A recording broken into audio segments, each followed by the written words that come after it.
नमस्कार, मैं सोनिया सिंह और स्वागत है बीट द कंपटीशन पे। तो एक नई रिक्रूटमेंट यहाँ पर आई है नाबार्ड की तरफ से। कुछ ऐसे रूरल डेवलपमेंट ऐसे बैंकिंग सेक्टर्स होते हैं जहाँ पर ऑफिसर रैंक की पोस्ट जो है निकाली जाती है ग्रेड ए की। तो 1 लाख के आसपास इसकी सैलरी है। एक बार आप इसको देख सकते हैं। तो शुरू करते हैं नोटिफिकेशन को। मैं इसको एक एक करके आपको चीज़ों को बताने वाली हूँ कि क्या इसका लास्ट डेट है, कब से शुरू होंगी चीज़ें। देखिए, सबसे पहले आपको पता होना चाहिए कि ये कंप्लीटली गवर्नमेंट ऑफ इंडिया का इनिशिएटिव है। नाबार्ड की मैं बात करी, which is National Bank for Agriculture and Rural Development. जहाँ-जहाँ पर इनकी ब्रांचेस होंगी वहीं पर पोस्टिंग आपकी करवाई जाएगी। गवर्नमेंट ऑफ इंडिया का ये इनिशिएटिव है, यहाँ पर लिया गया है। बाकी आप देख पा रहे होंगे कि इसकी जो एप्लीकेशन है इन्होंने असिस्टेंट मैनेजर के लिए ग्रेड ए के लिए यहाँ पर आपसे मांगी है। और यहाँ पर कैंडिडेट अप्लाई कर सकते हैं कैसे? ऑनलाइन के माध्यम से। डिस्क्रिप्शन बॉक्स में दोनों ही लिंक मैं आपको प्रोवाइड कर दूंगी, ऑनलाइन का और साथ में पीडीएफ आपको Telegram channel beat the competition जिसका डिस्क्रिप्शन बॉक्स में लिंक दिया हुआ है, वहां से आप ले सकते हैं। तो 2 सितंबर से जो ऑनलाइन एप्लीकेशन है वो शुरू हो चुकी है। कब तक चलेगी? 23 सितंबर तक की चलने वाली है। तो ऑनलाइन एप्लीकेशन को प्लीज़ ध्यान से भरिएगा, बिकॉज़ जो फ़ी है वो रिफंडेबल नहीं है आपकी। अगर आप एक बार जो है फ़ी जमा कर देते हैं तो आपके पैसे वापस नहीं होंगे। और यहाँ पर जो भी अपॉर्चुनिटी है एज़ ए एम्प्लॉयर आपको दी जा रही है वो गवर्नमेंट ऑफ इंडिया की तरफ से दी जाएगी। तो इतना आप ज़रूर ध्यान में रखिएगा। आगे बढ़ते हैं, जितनी काम भर चीज़ें वो मैंने आपको बता दी हैं। आप विजिट भी कर सकते हैं www.nabard.org के ऊपर। हालाँकि इसका डिस्क्रिप्शन बॉक्स में मैंने लिंक भी दे रखा था, वहाँ से भी चेक कर पाएँगे। ये इनकी ऑफिशियल वेबसाइट है, जहाँ पर जाकर के आप डायरेक्टली अप्लाई कर सकते हैं। ये आप देख पा रहे हैं पेमेंट जो ऑनलाइन फीस की इंटीमेशन चार्जेस हैं वो है 2 सितंबर से लेकर के 23 सितंबर तक। और प्रीलिम्स की अगर बात करें, प्रीलिम्स और उसके बाद इंटरव्यू यहाँ पर होता है। तो फेज़ 1 का जो प्रीलिम आपका एग्ज़ाम होने वाला है, ऑनलाइन ही होगा एग्ज़ामिनेशन।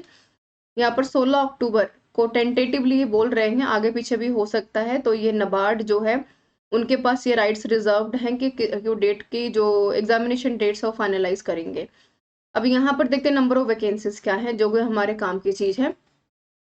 तो यहाँ पर जनरल से लेकर के एससी एसटी ओबीसी डब्ल्यूएस और पीडब्ल्यूडी में भी यहाँ पर वैकेंसीज आई हुई हैं। तो आप देख पा रहे होंगे कि जर्नल की सबसे पहले हम बात कर लेते हैं। तो असिस्टेंट मैनेजर जो है रूरल डेवलपमेंट बैंकिंग सर्विस की हम यहाँ पर बात कर रहे हैं, उनके लिए कुल मिलाकर के 77 जो है वैकेंसीज यहाँ पर आई हैं। जनरल की मैं बात कर रही हूँ तो यहाँ पर 31 वैकेंसीज यूआर में है, यानी अनरिजर्व्ड में है। एससी में 11, एसटी में 9, ओबीसी में 18, डब्ल्यूएस में 8 और टोटल हो गए 77। यहाँ पर कोई भी अप्लाई कर सकता है। जर्नल है, कोई स्पेसिफिकेशन आपसे मांगा नहीं गया। ग्रेजुएशन में अगर आपके 55% मार्क्स हैं ग्रेजुएशन में, ध्यान रखिएगा, तो आप यहाँ पर अप्लाई जो है कर सकते हैं। आगे अगर मैं बात करूँ यहाँ पर कंप्यूटर इंफॉर्मेशन टेक्नोलॉजी की, तो यहाँ पर स्पेसिफिकेशन तो मांगेंगे आपसे आईटी का, है ना। तो आपका यहाँ पर 16 सीटें हैं। फाइनेंस की अगर 40 सीट्स हैं। यहाँ पर फाइनेंस के इनकी 15 सीट्स हैं। कंपनी सेक्रेटरी की 3 सीटें हैं। सिविल इंजीनियरिंग की यहाँ पर 3 सीटें हैं। इलेक्ट्रॉनिक की 3 सीटें हैं। जियो इंफॉर्मेटिक्स की यहाँ पर 2 हैं। फॉरेस्ट्री की यहाँ पर 2 हैं। फूड प्रोसेसिंग की 2 हैं। स्टैटिस्टिक्स की यहाँ पर आप देखेंगे कि 2 हैं। टोटल मिलाकर के मास कॉम की यानी मीडिया में जिनको स्पेशलाइजेशन है उनकी 1 सीट है। टोटल मिलाकर के 150 सीटों पर वैकेंसी जो है टोटल निकाली गई है। तो ये आप ध्यान में रखेंगे। ठीक है, आगे हम बात करते हैं। ये मैंने कैटेगरी वाइज भी आपको चीज़ें बता दी हैं।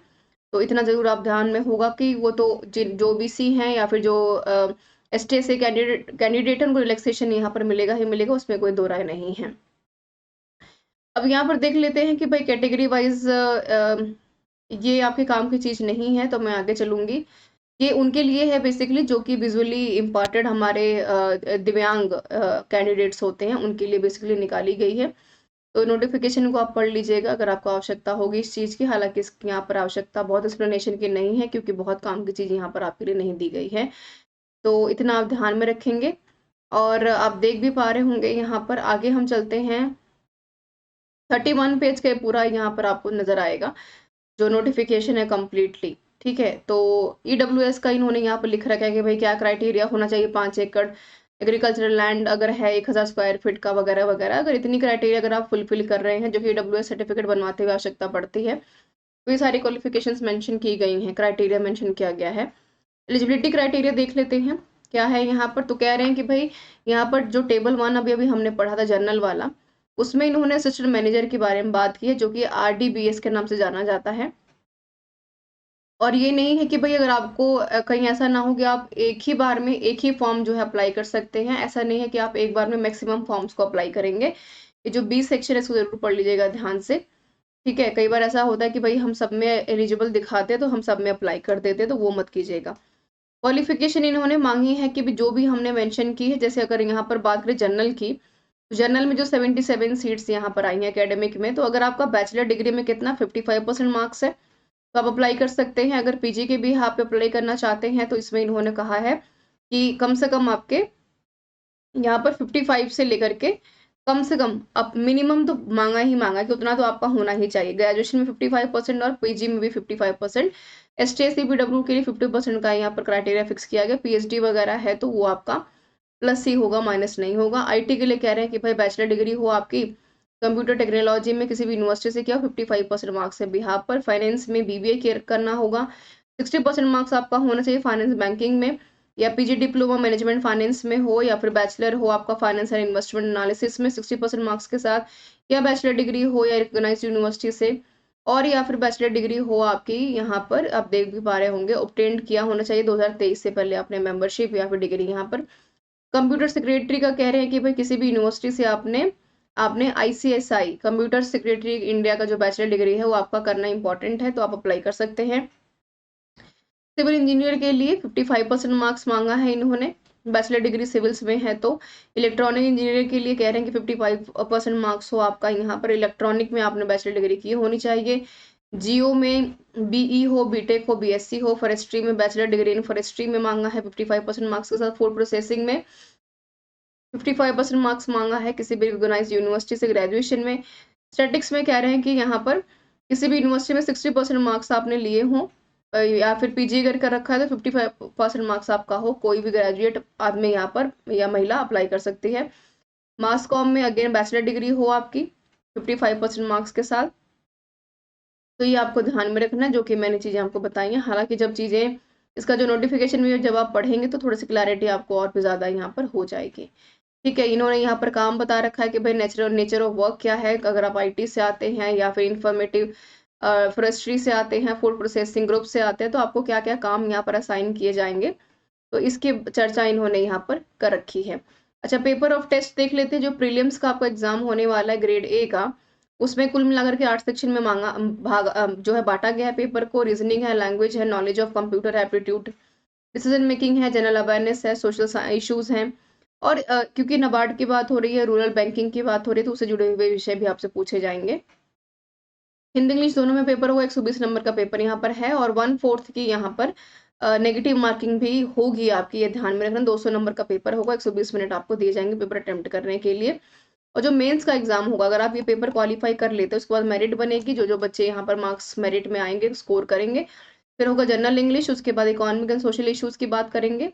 तो यहाँ पर 3 नंबर का नंबर ऑफ क्वेश्चन पूछे हैं, ऑनलाइन डिस्क्रिप्टिव लिखना पड़ेगा आपको। ऑब्जेक्टिव है इकोनॉमिक एंड सोशल इश्यूज का, डिस्क्रिप्टिव टाइप का पेपर होगा। 6 क्वेश्चन दिए होंगे जिसको कि आपको लिख करके वहां पर आंसर देना होगा।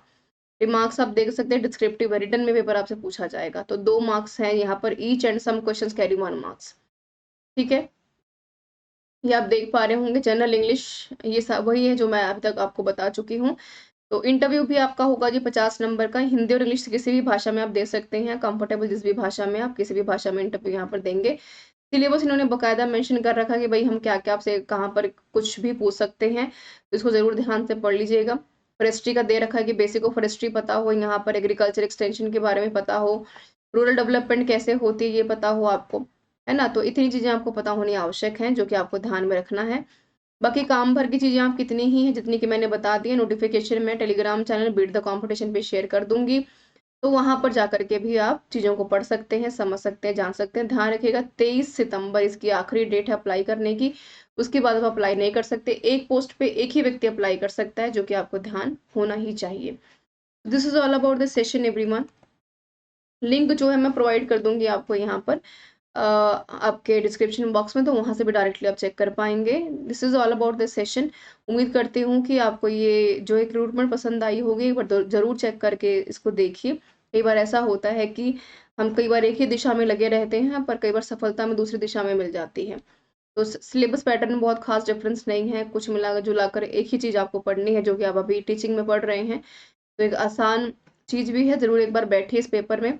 एज क्राइटेरिया में बता दूं कि 30 साल है, उससे ज्यादा अगर है तो आप अप्लाई नहीं कर सकते। This is all about the session. Thank you so much for being with me, everyone.